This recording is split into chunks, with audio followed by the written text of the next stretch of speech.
Hi, I'm Dr. Chris Heimlich. I want to share with you some shocking news about fibromyalgia. Are you ready? Fibromyalgia, it's not a muscle problem. It's a neurological problem. Now I know you've been told it's a muscle problem, but it's not. How do I know? Well, number one, there's been thousands of research papers done in the past 10 years that simply show the following. People with fibromyalgia symptoms, simply their brains don't work the same way as those who don't. And number two, we've helped so many people using the techniques and information that I'm going to provide here. You've been able to help those people get out of the pain that they thought they were going to have to live with forever. So why isn't common knowledge? Why isn't common knowledge that fibromyalgia is a neurological problem? A couple reasons. Two very important ones. And number one is that there's still a real stigma about people with that have chronic, unexplained pain. It's actually easier to kind of blame you and maybe say, hey, maybe you're just depressed. Maybe you need to take some antidepressants, and maybe that's why you're hurting.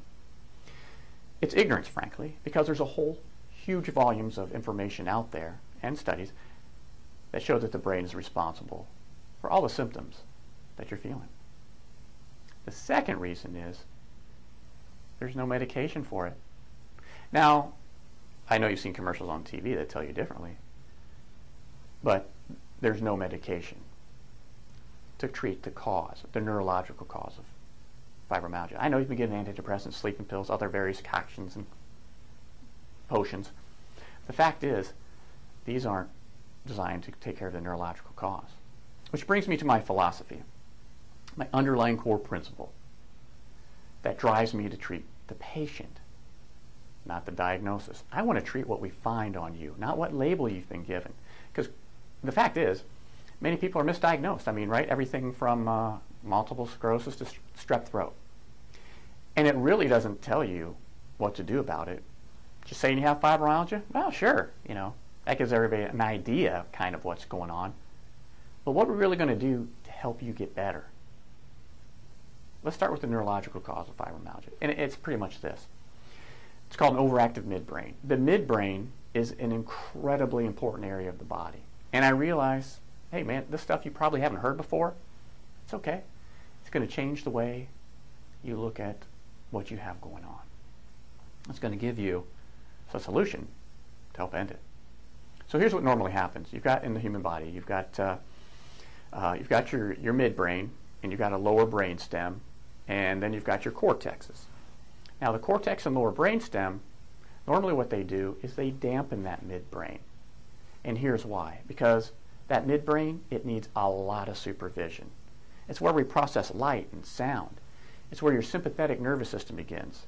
That's your fight or flight response. And also, here's what goes wrong. When these other areas aren't dampening down that midbrain, it gets hyperactive. It gets too excited. And it gets irritable. And what happens is you can get blurry vision. Light and sound can bother you. That's why you can get headaches. These areas also have connections down into your gut and your intestines. And they get overworked, and you can get things like constipation, diarrhea. It can make your adrenal glands work 1,000 times harder than what they're supposed to. This causes fatigue. It causes cortisol to go up to the brain and affects the areas responsible for memory and fibrofog. Now, I know you've experienced some of these symptoms, but no one's probably ever explained it quite like we just did here.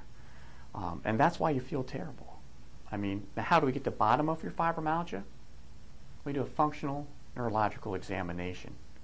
And that doesn't just look at pathology of the brain and nervous system, but it also looks for different subtle clues to let us know what part of your brain is weak. For example, if your frontal lobe is weak, you may have problems with memory or brain fog and not being able to get the words out when you talk.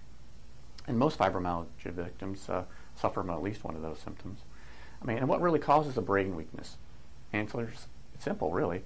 Viral infections, yeast infections, parasites, food sensitivity. Right, the foods you're eating right now could be making you worse. Hormone imbalances, adrenal gland malfunction, immune system imbalance, like an autoimmune attack, where your immune system or your body actually attacks and destroys other parts of your body. Now, success with fibromyalgia treatment depends on stepping back and taking a look at the whole picture of the patient, putting all those pieces of their health puzzle together. I use specialized lab tests, investigate all those areas, and like a medical detective. I bet most of you haven't had these tests and ever done. So after we get all those puzzle pieces put together, then what? Well, that's simple. We design a strategy just for you. No cookie cutter stuff. Not, hey, fibromyalgia, here's what you do. None of that. No one size fits all. We work on 4 areas: diet, lifestyle, supplementation, and your brain. Hey, I don't want you to hurt another day. There's really no reason for you to still be playing Russian roulette with a bunch of medications. The bottom line is this: you need to find someone who understands that fibromyalgia is a neurological problem, not a psychological problem. I mean, yeah, the problem's in your head of sorts, but not the way you've been told. It's real. What you're feeling is real, and there's a physiological reason for it. You got to find someone that understands, so that way you can get the appropriate treatment. You need a doctor who can sit down with you and listen to every single word you say. I know you've been there. You go to the doctors, they won't even look you in the eye, and you sit down, let you talk for 2 or 3 minutes, write out a script, off you go. The answer to your pain and misery get lost in that medical insurance model of healthcare. I mean, every single word you say, it's important. It's important to help get the root cause of why you're suffering. So what you need to do is find someone who can listen to you, that understands it's a neurological problem, to help you end your pain today.